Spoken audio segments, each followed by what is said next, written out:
My mom and dad both worked in Detroit. My mom was on afternoons, my dad was on days. So they would take me and my sister, who is 9 years older than me, and send us to the cottage with my grandma, who lived with me all my life, or all her life. And when my sister, who had been in her teens, wanted to go to the beach, because it was a private club that we were members of, and they had a huge beach and a clubhouse for dancing and a jukebox. So that's where she wanted to be. She would have to take me along, but she just dumped me on the beach. So I'd play with a lot of kids on the beach. The beach was about 250 yards wide. It was a huge place. So I'd get in the water and just play around about 7, 8 years old. And I got kind of bored because all the cool kids were out at a dock that was about 350 yards out in 25 feet of water. So I taught myself how to swim at about 8 years old, and I was swimming out there till I was about 11 before anybody found out that I was going out there. But I didn't have any instructions. I just watched other kids, and I just swam the 300 yards and I made it. And then I was out there every day. So that was the start of swimming. Then I go to junior high school, which had a pool, post junior high school. And I get in there and I have a gym class 5 days a week. And there's like 4 other classes that are in there with me. So there are a lot of kids. But I got this problem of the smell of gymnasiums. They just turned me off with the sweat and the body odor. I never liked it. I'm sure you get used to it after a while, but I didn't want it. So they had this swimming class, and I knew that the teacher would have swim aids in the class to help him. So I asked him the first day I was there if he could use me. He got me in the pool, let me swim a little bit. And the next thing I know, he says, yeah, you're a swim leader. You come here every day, 5 days a week. The second day, he tells me, had you ever think about going out for our swimming team? And I basically said, didn't even know you had one.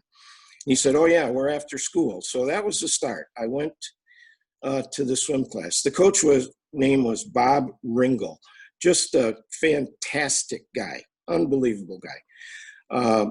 The first year, he's a fundamentalist guy. All we worked on were my stroke, kick, turns, start, how to act in a pool, just proper etiquette of a swimmer. And that's where it got into the fact that once you finish a race, you just kind of sit there and let your heart rate come down and, maybe talk to the guy you beat or talk to the guy that beat you, and then kind of make your way to the ladder. Because the first race I was ever in, I just jumped right out of the pool. And that's when he grabbed me and he said, I don't want you doing that. I want you to just stop at your end of the race, let your heart rate come down, talk to the guys on either side of you, and then make your way to a ladder. And that's the way I did it forever. But when I got there on the team, I found out that all these kids were swimming at night also. So there's a second team going on at night. And we had a different coach named Bill Dietrich. And he's the one that got us into the AAU. And that's when we started swimming, all over the country. Well, not all over the country, but as far down as Ohio, Indiana, and Illinois.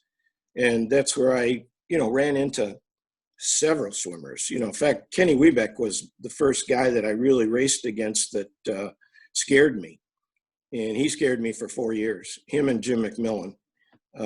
We out-touch each other almost every race, whether it was a 50 free, the 100 free, or the 200 free. But those guys are just fantastic swimmers. So they're the ones that really pushed me to work harder and harder. But we were all over the place. I tried to write as many of them down as I could where we went. But, Toledo, we'd go 2 or 3 times a year. We'd go to Indianapolis, Cuyahoga, Ohio, Youngstown, Ohio, Akron, Ohio.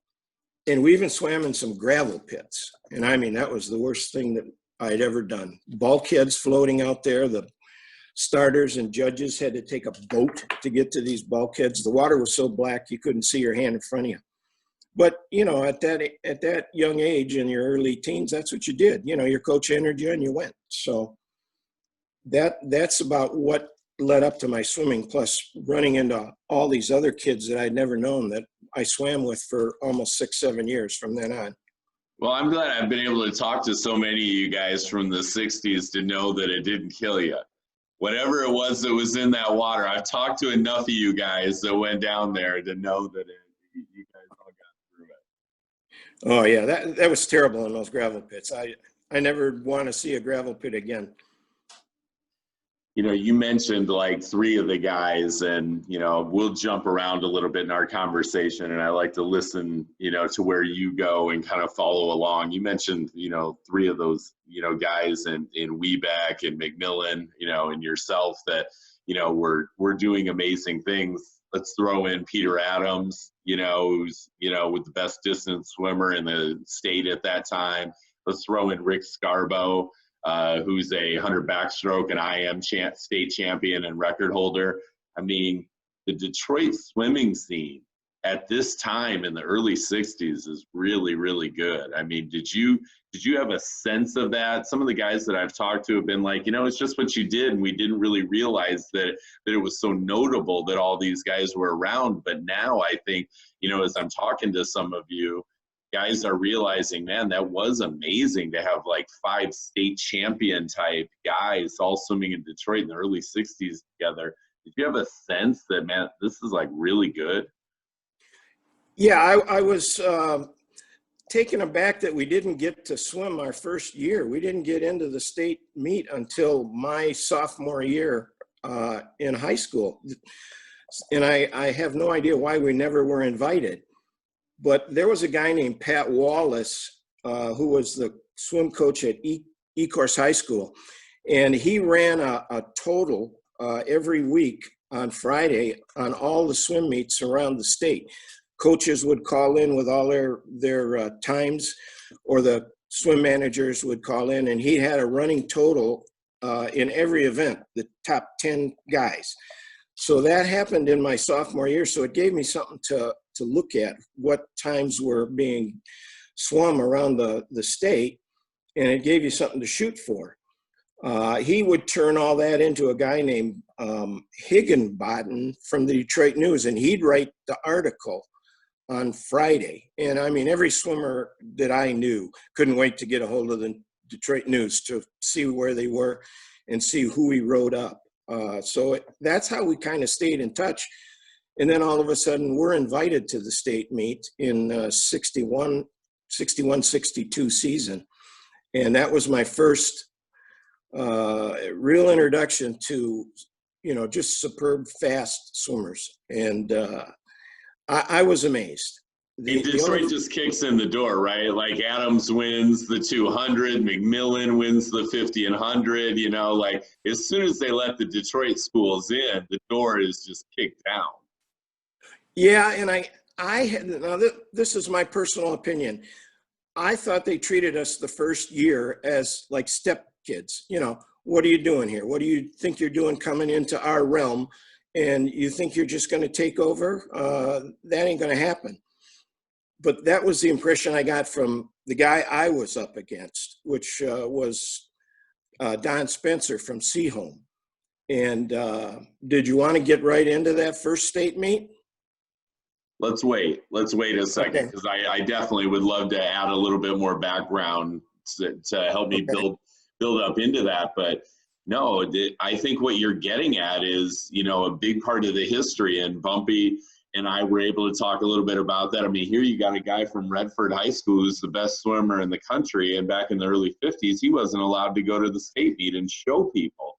And Bumpy's 87 years old, and it's a thorn in his side that he felt like they denied him and his, you know, his school and his teammates. And, you know, this is a piece of history that I'm glad that we're able to talk to guys that lived it. So your sophomore year, you're not even invited, you know, like you guys are doing well in the city of Detroit, but you're not invited there. So your junior year in 62, right? That's the first year that you get a chance to be there. So let me slow you down real quick before we get to that state meet. So, you know, we talked about your development as a swimmer up into junior high.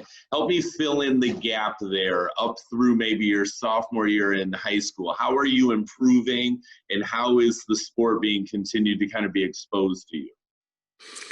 I was strictly a freestyler all the way up till my first day at high school. So I would swim even the 1500, which was really a mile in those days, but I didn't like the 1500. I was more of a sprinter.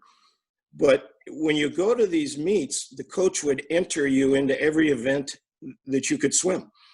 And, you know, because you would be around the pool for 2-3 days sometimes. They were long meets. You'd have 1,000 kids there that were going to swim, you know, from 6, 7, and 8, 9, 10, 11, 12, 13, 14, and then the 15, 16, 17, and then the open groups. So there was an awful lot of swimmers.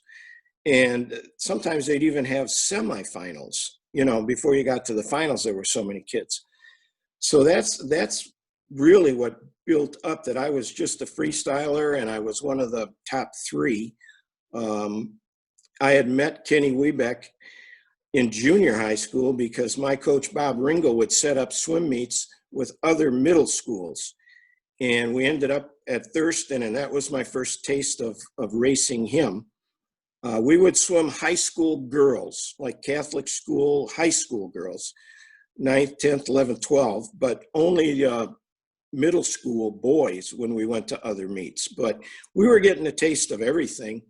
Bob Ringel was just, he was the starter and judge at the Cooley High School home meets. So I got to, you know, stay with him. I was close to his family.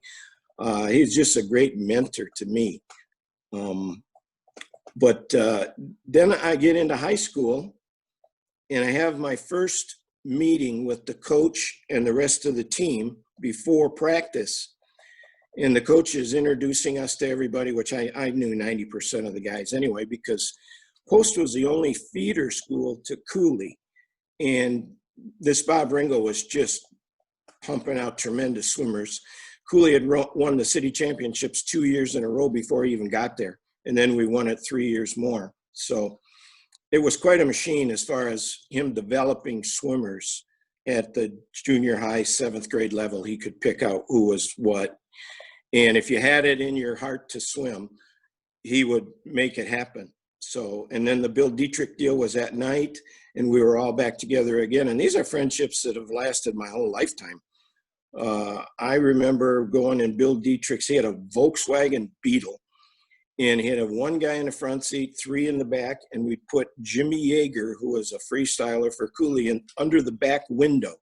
If you've ever been in a Beetle, there's that little luggage place. I don't know how he ever got out of that car. He was in a sitting fetal position for 3-4 hours as we went to these meets, but that's where he went. But Bill Dietrich would take us everywhere, you know, and like I said, we'd enter every event that was available and just swim, swim, swim. It was quite a life, almost every other weekend.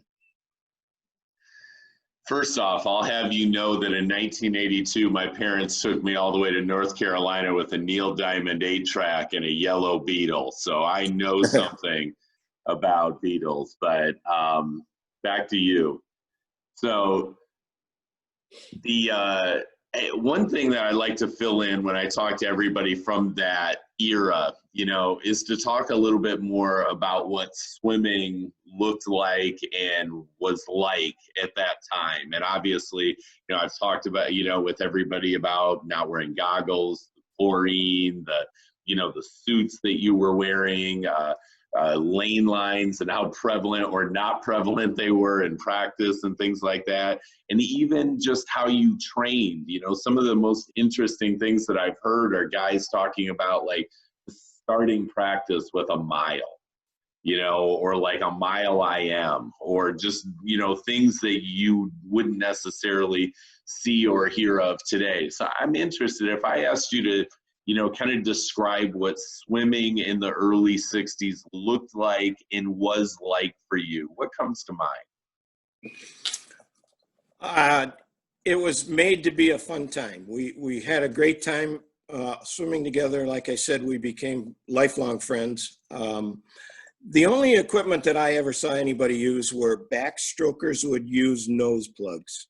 That's all that, and that was very rare too. But nobody wore goggles, nobody wore bathing caps. The Speedos that we wore were kind of baggy. You know, they didn't really get tight and snug until the 62, 63 era. Other than that, they were just regular Speedo bathing suits. But I just really enjoyed it. And the guys that I swam with, it was a religion to us.